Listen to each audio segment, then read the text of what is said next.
پاکستان کے national media پر بات ہو رہی ہے اور یہ کہا جا رہا ہے کہ یہ لبیک جو ہے یہ ایک انتہا پسند ہے جماعت اور اس کو سیاسی جماعتوں کے ساتھ نہیں ملانا چاہیے. بڑے بڑے ہمارے لبرل دانشور دوست ساتھی، میں نام کسی کا نہیں لیتا، ان کا حق ہے، ان کا رائٹ ہے جو وہ بات کر رہے ہیں، لیکن میں کچھ آج چیزیں دکھانا چاہتا ہوں جس سے ان کو یہ اندازہ ہو کہ معاملہ جس طرح سے وہ پیش کر رہے ہیں وہ ٹھیک نہیں ہے. وہ آپ ایک ایسا رخ پیش کرنے کی کوشش کر رہے ہیں جو حقائق پر مبنی نہیں ہے. سب سے پہلے تو آ جائیں کہ جناب یہ جو دھرنے تھے یہ کیوں دیے گئے. سب سے پہلے کہ یہ جو مارچ کیے تحریک لبیک نے، کیا یہ واقعی وہ سٹیٹ کے خلاف بغاوت تھی؟ یعنی ریٹ کو چیلنج کرنے سے مراد تو یہ ہے نا کہ آپ نے بغاوت کی، لیکن کیا وہ واقعی بغاوت تھی؟ آ جاتے ہیں. سب سے پہلا جو دھرنا تھا یہ انہوں نے 8 نومبر 2017 کو دیا. اور یہ کیوں دیا؟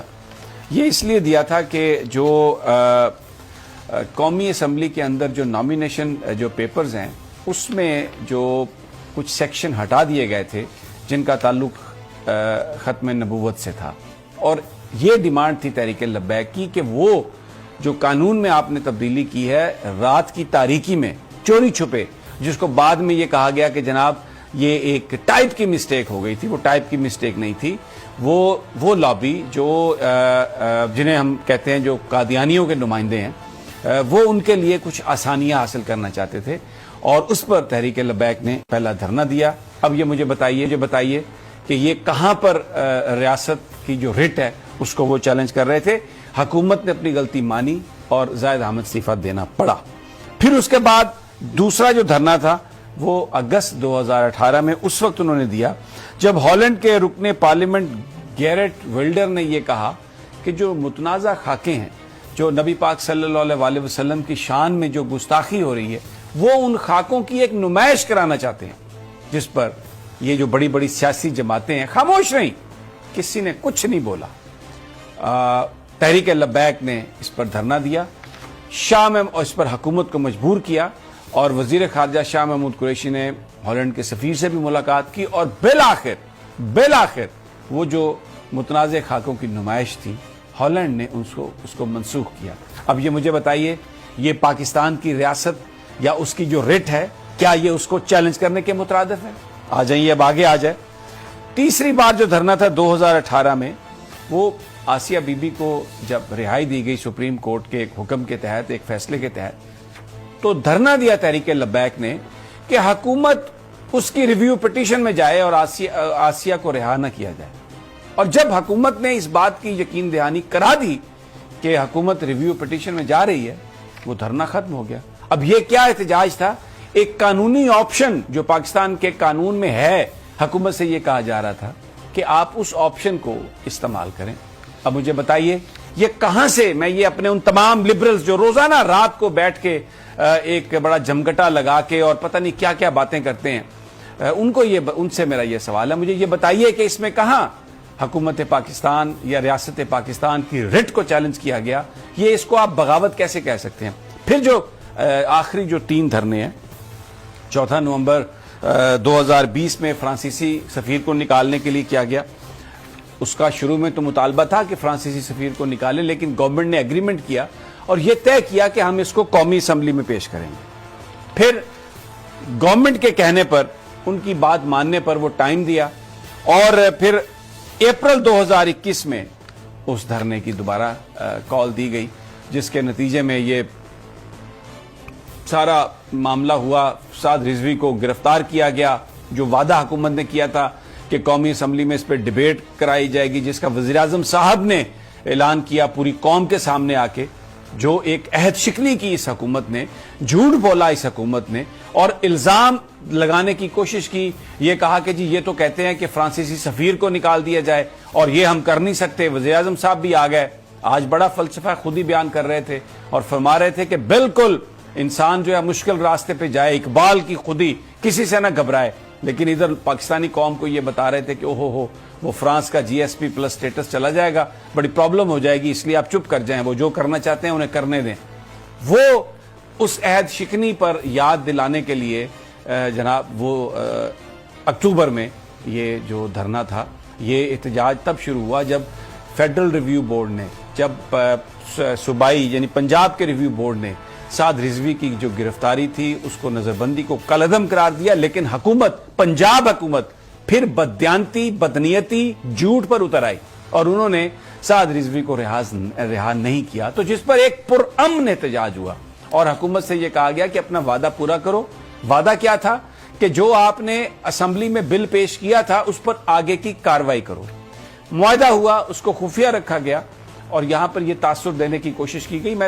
مجھے بڑی حیرت ہے، وہ بڑے قابل احترام ہمارے جو ہمارے ساتھی، وہ اس قدر بھونڈے انداز میں گفتگو کر رہے تھے اور یہ کہہ رہے تھے کہ یہ اگر فرینچ سفیر کا اصل نقطہ تھا، اگر اس سے پیچھے ہٹنا تھا تو پھر یہ احتجاج کی کیا ضرورت تھی؟ یہ تو نبی پاک صلی اللہ علیہ وسلم کا نام لے کے آپ نے سیاست کی، یعنی جو وہ الزام لگا سکتے تھے انہوں نے الزام لگائے اس تحریک کو جو ایک سیاسی تحریک ہے، اس لیے کہ یہ علامہ ہی کہتے ہیں کہ اگر آپ دین کو سیاست سے جدا کر دیں تو پھر وہ رہ جاتی ہے چنگیزی۔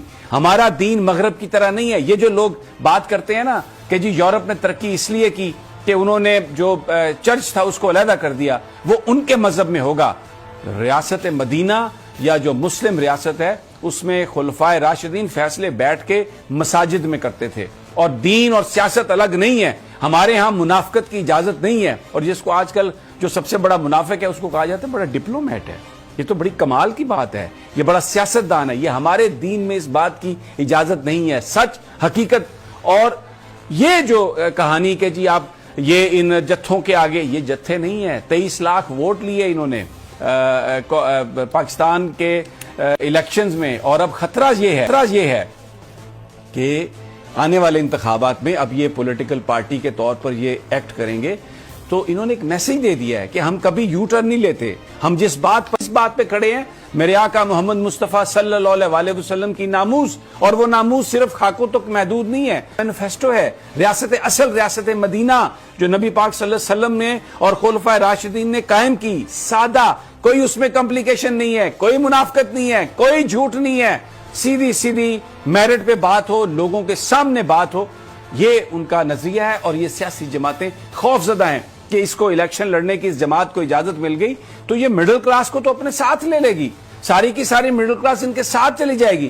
تو سب اور ان کے ہواری جو بیٹھتے ہیں ٹیلی ویژن پر وہ کہہ رہے ہیں کہ جناب یہ تو ایک جتھا ہے، اور ان کا اچھا پھر ایک اور بات کرتے ہیں، آج میں ایکسپوز کروں گا۔ سب کہتے ہیں کہ جی ان کا جو احتجاج ہے وہ سیاسی جماعتوں کے احتجاج سے مختلف ہے، اور یہ جو لوگ ہیں یہ بڑے انتہا پسند ہیں، اور سعد رضوی کے بارے میں جو باتیں پھیلائی کی گئیں، ایک چھوٹا سا مونٹاج ہے۔ سب سے پہلے میں سعد رضوی کے حوالے سے جو ہم نے ایک مونٹاج بنایا، میں چاہتا ہوں کہ آپ ذرا گفتگو سنیں، لہجہ دیکھیں، پنجاب کی بھی زبان ہے، اردو بھی ہے، اقبالیات ہیں۔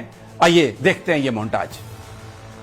گندا تیری نگاہ سے سینوں میں دل کانپتے تھے، کھویا گیا ہے تیرا وہ جذبے کلندرانہ، کوئی بات نہیں جو مرضی کر لو، سارا کچھ بھی تسی لے جاؤ۔ اقبال کہندا اب تیرا بھی دور آنے کو ہے فقر غیور، کہ کھا گئی روح فرنگی کو ہوائے سیم و زر۔ اقبال کہندا پریشان نہ ہو، اسلام نو سارے رل کے بھی دبان، حضور دی ذات ہوتے سارے مل کے بھی آ جان، ایک کر کچھ نہیں سکتے۔ میں کہا جی علامہ اقبال کیوں؟ کہندا نکل کر صحرا سے جس نے روما کی سلطنت کو الٹ دیا تھا، سنا ہے قدسیوں سے میں نے کہ وہ شعر پھر ہوشیار ہو۔ اقبال کی شاعری ہے، اقبال کا جو فلسفہ خودی ہے، جو قوم کو یہ بتا رہا ہے کہ اپنے پاؤں پہ کھڑے ہو جاؤ اور کسی سے ڈرنے کی ضرورت نہیں، اور اپنے آقا کی ناموس صرف خاکوں کی مذمت میں نہیں ہے، اپنے اندر بھی تبدیلی لائیں، اپنے اندر تبدیلی لائیں، اس نظام کو تبدیل کریں۔ یہ جو ایک مغرب کا نظام ہم پر نافذ کر دیا گیا ہے، یہ ملک اس لیے حاصل نہیں کیا گیا تھا۔ یہ ایک سمپل سا میسج ہے۔ اچھا جی اب آ جائیے، احتجاج کیسے مختلف ہو گیا؟ جو میں آپ کو سب سے پہلے 2 فوٹیجز دکھاتا ہوں، 2 بڑے اجتماع ہوئے ہیں جو لبیک نے کیے ہیں۔ ایک جنازہ تھا جو یہاں پر 12 کو میں دفنایا گیا، ذرا سب سے پہلے اس کی فوٹیج آپ دیکھ لیں، لاکھوں لوگ اس میں شریک تھے۔ مجھے بتا دیں کسی سڑک پر کوئی ایک پول بھی کسی نے گرایا کیا؟ کوئی ایک کھمبا گرا کہیں پر؟ کوئی تھوڑی ٹوٹ پھوٹ ہوئی؟ پلیز وہ دکھا دیں جی وہ ویڈیو جو آپ کے پاس ہے۔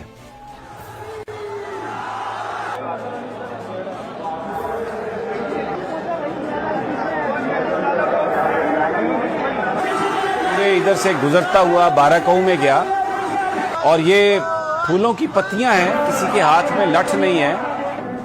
یہ وہ لوگ ہیں, یہ لاکھوں لوگ ہیں, یعنی یہ میں کوئی 2, 4, 5 لاکھ لوگوں کی بات نہیں کر رہا. یہ وہ لوگ ہیں, حد نگاہ تک لوگوں کا ایک سمندر ہے, جو ایک ریاکشن ہے.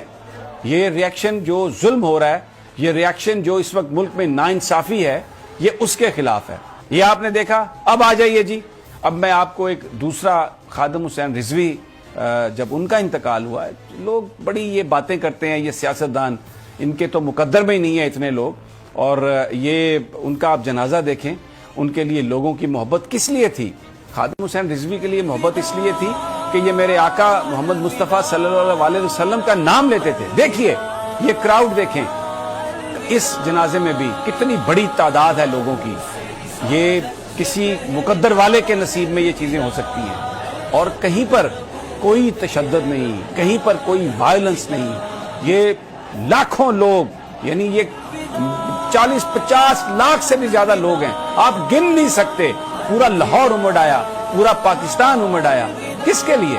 میرے آقا محمد مصطفیٰ صلی اللہ علیہ وسلم کے نام کی برکات ہیں. اور اگر قوم اس نام پر اگر آج اکٹھی ہو جائے اور یہ فیصلہ کر لے کہ ہم نے کسی کے آگے نہیں جھکنا, یہ کیا بیچتا ہے فرانس اور کیا بیچتا ہے یہ کوئی جذباتی بات نہیں ہے. آپ کو سینکشنز لگی تھی جب آپ سے یہ کہا گیا تھا کہ آپ نیوکلیئر بلاسٹ نہ کریں, لیکن اس وقت بھی آپ نے سروائیو کیا. اور آپ یقین کریں, اگر آپ ایک میسج دیتے ہیں سچائی کا اور یہ کہتے ہیں پوری اقوام کو کہ آپ ہمارے معاشرے کو, ہمارے پیغمبر کو, ہماری اقدار کو, ہمارے کلچر کو مت چھیڑیں, چھوڑ دیں ہمیں تنہا, and we can survive alone, تو یقین کریں اس قوم میں اتنی پوٹینشل ہے کہ ہم یہ سب کچھ کر سکتے ہیں.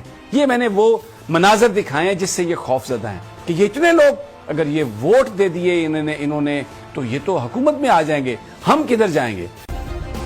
سبسکرائب کریں اور بیل دبائیں تاکہ کوئی خبر رہ نہ جائے.